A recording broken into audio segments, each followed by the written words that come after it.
You don't have a growth mindset. You don't have a fixed mindset. They're not real. They're on a spectrum. You can shift them and shape them. Doing daily personal development, daily mental conditioning is so important because it's very easy for your mindset to go off the rails. Your mindset is malleable. It means it can change. When we think about mindset, what are we perceiving? Today, we're going to talk about your mindset as a dynamic lens. Your first mindset shift is you need to understand it's a dynamic lens. You don't have a growth mindset. You don't have a fixed mindset. Those are concepts, but they're dynamic. Even they're not real, right? You can adjust them. They're on a spectrum. You can shift them and shape them. They're not forever types of things. They can be developed, and there's a bigger spectrum than just those things. Often people think it's just one thing. I'm like, it's not. There's a dynamic lens to which you perceive the world. So what are we perceiving? Let's draw out your lens. I want you to do this in your notes. I need you to have this forever, okay? So we're gonna like put you here, and this is you looking out through your lens, okay? Hopefully, it's happy, but it might be sad. I don't know. But I can tell you, it's going to be affected by 3 simple things, and then I'm gonna break down how those perceptions can really shift your life. So stick with me. This is the biggest part of the training.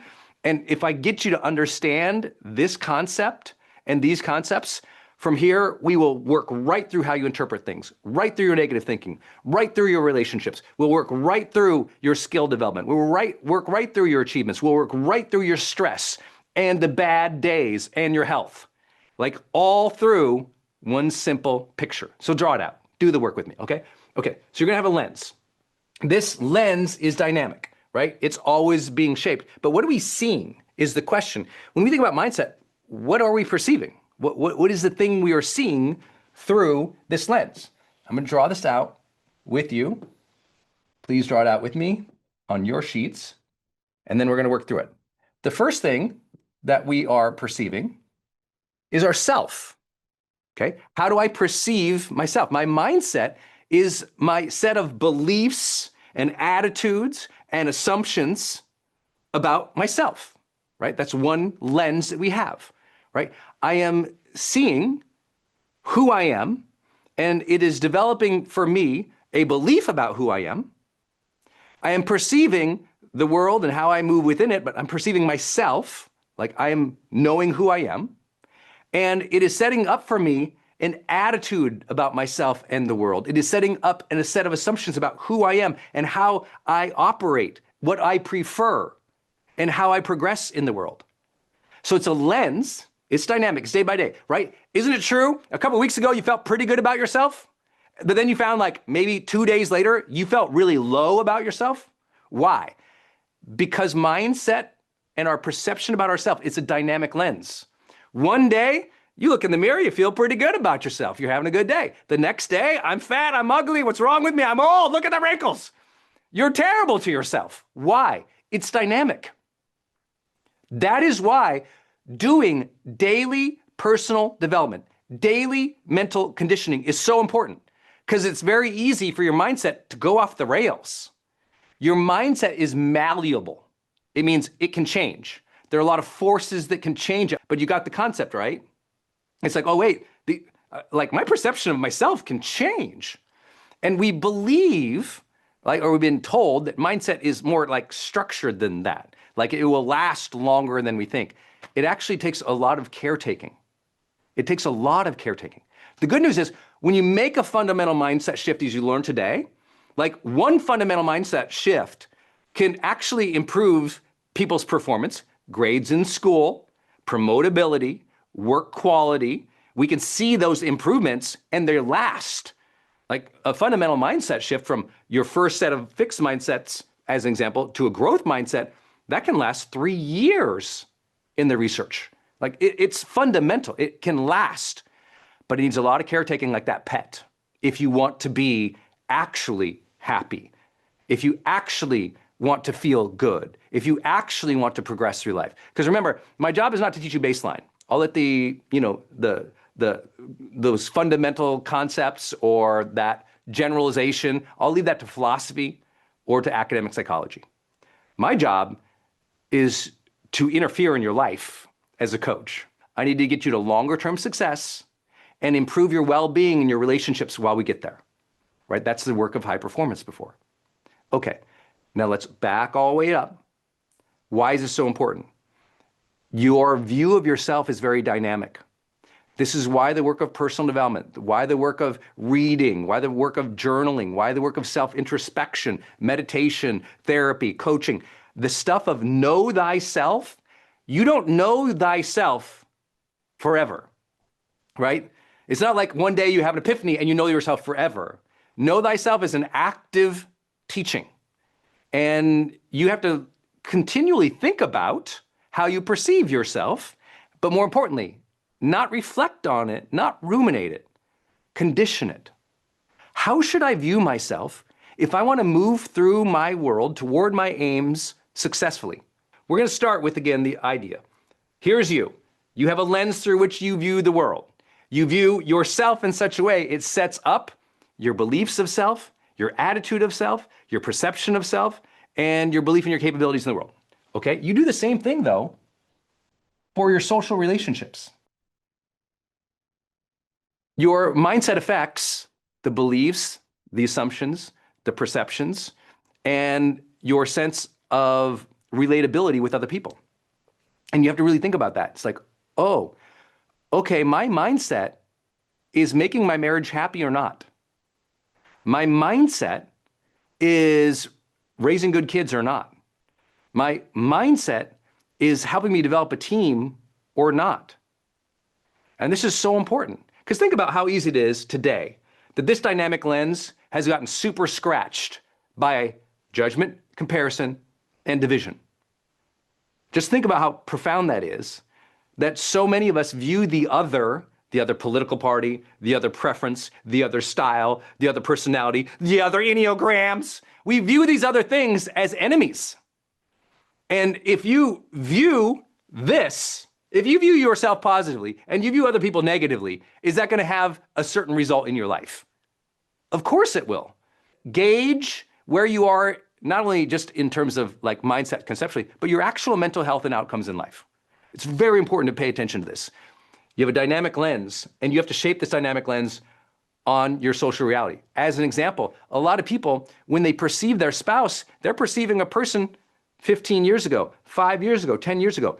They haven't dynamically updated their perception, their belief, their assumptions, their connection with the person who's here now. Your spouse, your partner, your kids, they change. And as they change, have you changed perception with them? Or have you held them to one thought, one pattern, one expectation that doesn't even exist anymore? That's not fair anymore. And this is why I'm going to keep coming back to this word dynamic.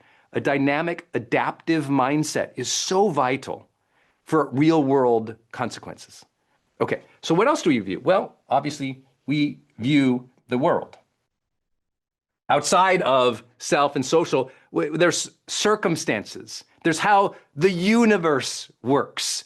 There's nature. There's situations. There's opportunities and threats and challenges that we perceive the world in, not just our immediate social environment, but the world overall, right? The world, where it's at, where it's going, how do we feel about it? This is all related to our mindset.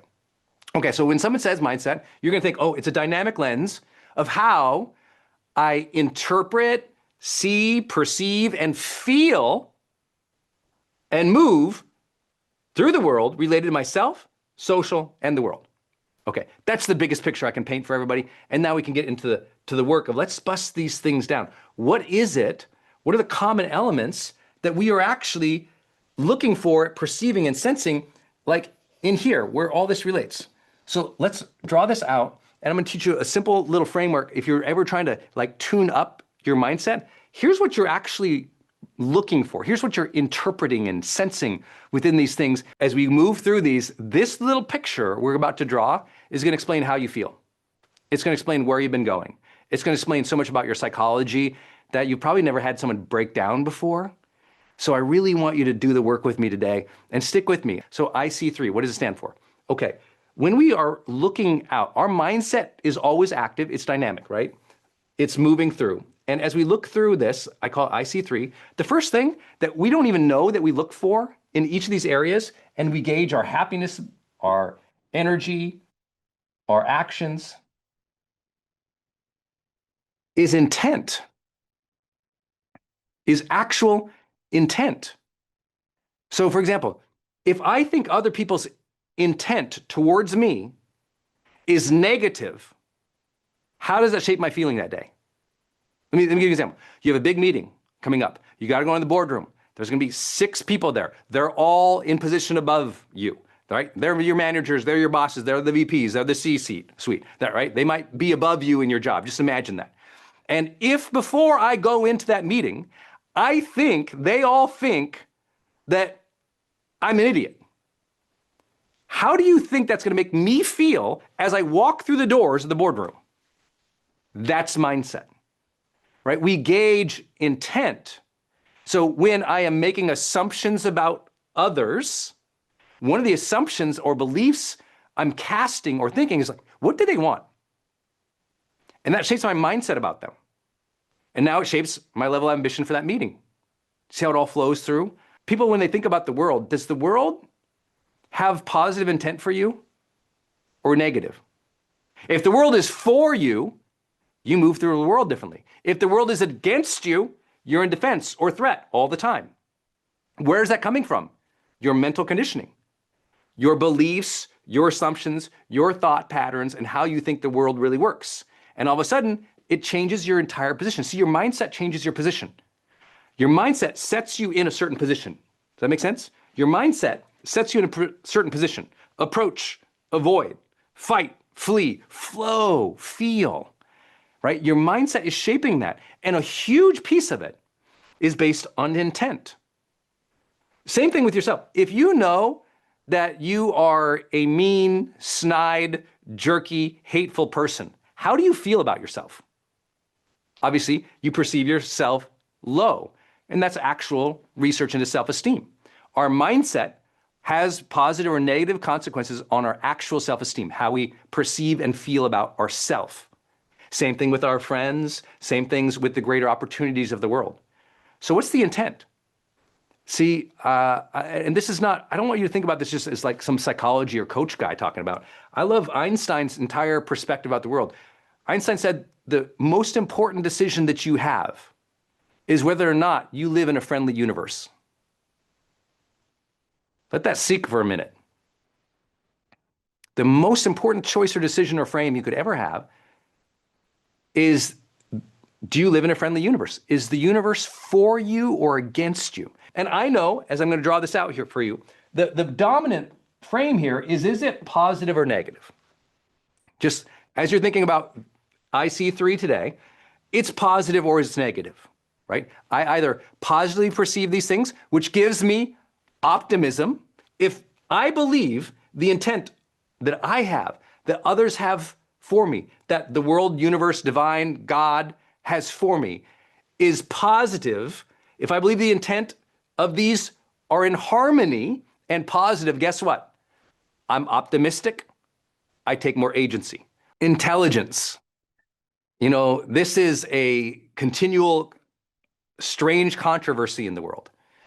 But how you perceive intelligence, how much intelligence you have, how much intelligence other people have, is the universe or nature or God, is there an intelligent design, as an example, really shapes your mindset in the world. You know this from childhood studies from the 40s and 50s. If a kid thinks they're smart or is acknowledged for intelligence, they perform better. The way that we hold somebody's intelligence can really dynamically shape how they perceive their self, right? And many people, they have only ever perceived their intelligence on, for example, one plane. Like, did I do good on my scores, my SATs? So they have an academic intelligence or a memorization intelligence or a test intelligence. But often intelligence is so much more well-rounded or holistic than we think about, right? Because there's musical intelligence, there's biological intelligence, there's physical movement like dance intelligence, Like there's intelligence of how I move my body, like dance or workout or balance, speed, stamina. Those are like a certain kind of intelligence, aren't they? So there's a physical type of intelligence. There's like an IQ type of intelligence. It's like some tests that they made, which by the way is very important. A lot of people don't understand like IQ is a correlate to tons of positive life outcomes, right?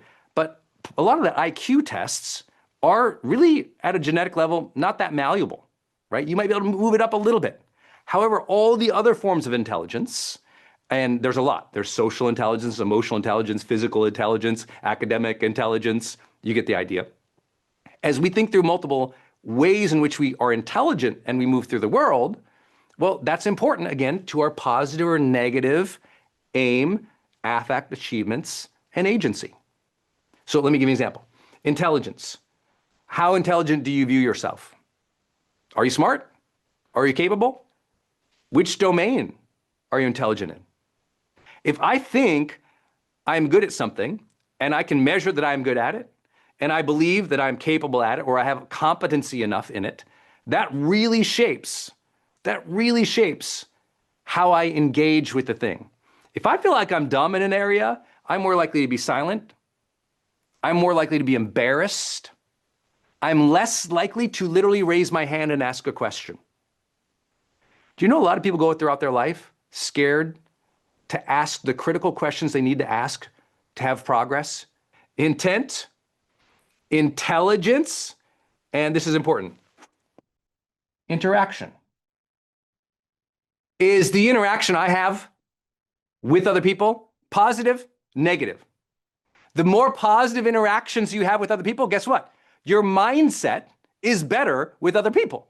Your sense of what self-determination theory would talk about, like relatedness, improves. And if we improve your sense of relatedness, we can literally see that you do better work. We can literally see that you're happier. We can literally know that you'll move through the world differently, right? And so if your interaction with other people and you perceive it, your mindset is, I'm good with other people. I like other people.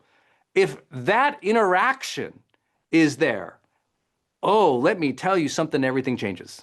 If you're not out with other people in a positive way, there's a mindset thing.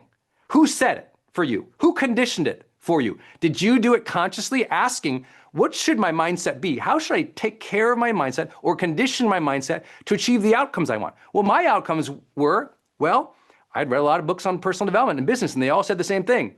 Your net worth is tied to your network. Your level of skill and capability in life is tied to your mentors. I was like, well, if I want high skill in life and I want high earning in life, I'm gonna have to deal with like those people. So I've got to train my mind to put myself on the field, don't I? I had to train myself to think my interaction with other people, it's gonna be awesome. When you start applying it to these, and you start doing a little bit of genuine journaling or self-reflection on these, now you're starting to see where your mindset is a worldview, isn't it? It's not just like, how do I feel? It's like, wow, this explains a lot of my life, how I perceive these specific things. And each one is different. How your level of how you perceive your intent, your intelligence, your interactions, this is all shaping up into a pretty big worldview. Now we're going to go into the C's. The first one is your sense of control.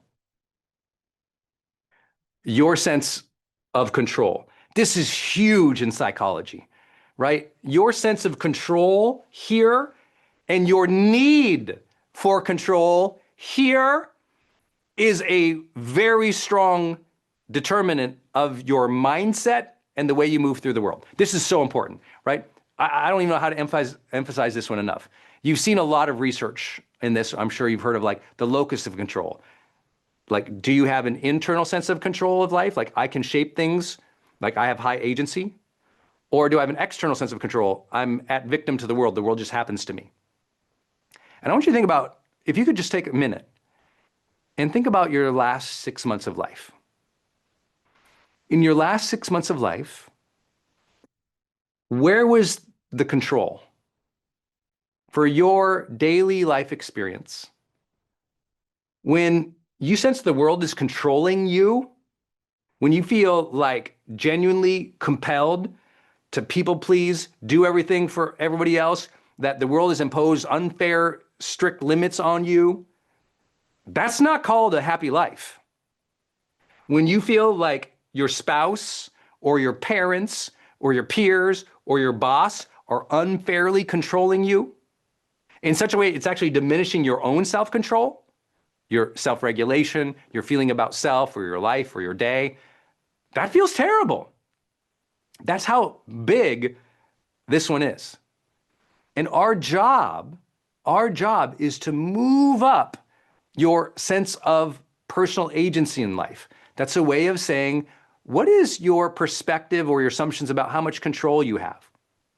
Now, I want you to understand this is definitely a spectrum here, because if you want too much control and everything's not perfect towards the way you wanted to control it, and you think you can control your kids 24/7, you can control your spouse 24/7, you can control your boss 24/7, you can control your customers 24/7, you can control the code 24/7, life is gonna hurt. Because if you think you can control everything, we're in trouble. This is why one of the principal orientations of literally all of personal development landed in the 12-step program to say, please grant me the serenity to know what I can control and not, and the wisdom to know the difference. Let's shift your power into your intention. Not do you control everything in life, but let's set clear intentions and have positive intentions for the world. Let's put my power starting there. A lot of people, they base their power based on can they control it? But see, sometimes what you need to have is a positive purpose or intent, and you need to be moving into the world with that positive purpose intent, and sometimes the outcomes will just happen. Your sense of control over others is so important, right? The more I can allow myself not to want to control everybody else, I can allow them to be themselves, move through the world in their way, not try to control every decision, I tend to be happier. But more importantly, I tend to have grace. And for me at a spiritual level, granting grace is the opposite of trying to control. Often people get confused on this one. They're like, what's the difference between intelligence and capability? Capability, I want you to think of more of like a broader competency and efficacy. What does that mean? It means, can you do the thing? Can the thing be done efficiently, effectively? Can it be done? Can it be seen through? Are you capable? Like, do you have the knowledge, skill, and ability to see it through? Do you have the knowledge, skill, and ability to see it through? For the dorks out there, that means competency plus efficacy, right? Knowledge, skill, ability, talent, right? A lot of people are competent, but they don't do the thing. Efficacy, get it done, right? We want competency and effectiveness, another way to say it. We want you to know the thing, learn the thing, understand the thing, and do the thing. And if you believe you are capable, we know from basic stuff on self-efficacy, you move through the world differently. You engage challenges differently. You try harder. It's like a whole different move. So your capability, are other people capable? Not just are they intelligent, are they capable? I believe a lot of people are intelligent, but do I believe they're capable at the thing I needed them to do? Probably not. So I'm gonna delegate it over here. Same thing with the world. Is the world capable of setting you up? Is your government capable of setting you up? Is God capable of setting you up for success? If you think everybody else around you is a blundering buffoon, incapable of helping you or asserting themselves or achieving anything great, then we're in trouble. I like to use this word, psychologists like to use the word malleability. Another way of saying adaptability, dynamic, malleable is just changeability. Can you change you? If you believe you can change you and you can learn and you can grow and you can get better, that's what they mean by a growth mindset in the sense of self. But also with other people. Can your kids get better? Can your spouse get better? Can your students get better? Can your audience get better? I know I work with a lot of coaches who fail in the first 3 years because the truth is they actually don't have the belief and the assumption that the people they're coaching can really level up their life. They're just trying to get them to improve a limiting belief versus transformation. And I'll tell you what, if you're working with a coach who only wants to repair a few limiting beliefs versus a coach who believes you can transform, these are completely different human beings to work with, isn't it? See, your mindset in that specific instant of how you perceive people's changeability. I know how much people can transform their lives because I've actually measured it as a career. I know it's more dramatic than you think. And because I know that when I'm with people, I have so much hope for them, so much faith for them, so much intent for them, because I know how much they can change. I know how much the world can change. So when it sucks on a Monday, I know next Monday can be completely different. There's so much chaos and change in the world. It's like, great. You know what? This down period, this down economy, this difficult time, you know what? There might be another season of sowing coming up. Right now, it's just like, it's difficult. It's a bad time. It's a bad season. I can see the world getting better. Number one mindset shift you must have in your life is that your mindset is a lens, right? And this lens right here, this lens is something that you must condition and care for. Just like a pet, just like your sunglasses. This lens that you have is shaping how you perceive yourself, the social environment and relationships you are, and the greater world. How so? Well, you are judging these things and perceiving these things based on intent, intelligence, interaction, control, capability, and changeability. How so? It's positive or it's negative. Now you have the total math for understanding your mindset. Hey, my friends, it's Brendon Burchard, and I'm excited to welcome you to the brand new Growth Day. We are happy to roll out 3 brand new features that will help you on your personal development journey. First, our brand new growth streaks and rewards. Every day you come into Growth Day, and we will give you that daily inspirational life strategies so you can listen to an audio, but then create your journal, your checklists, and your habit tracking to truly experience an extraordinary quality of life. We will also roll out to you the world's best AI life coach. This AI life coach has been trained on almost 20 million words of my deep dive training in high performance, motivation, and psychology. And third, all access pass to the world's greatest personal development teachers, coaches, and trainers. These are the world's best, highest paid keynote speakers, coaches, and teachers who can really take your life to a deeper level because we have over 400 classes, over 40 deep dive courses, and those are available to you right now, all in Growth Day. Lasting change begins with a daily personal growth practice, and that is why you should be using Growth Day. I can't wait for you to use it and to level up your life and become more. Go get your growth streak and Growth Day right now.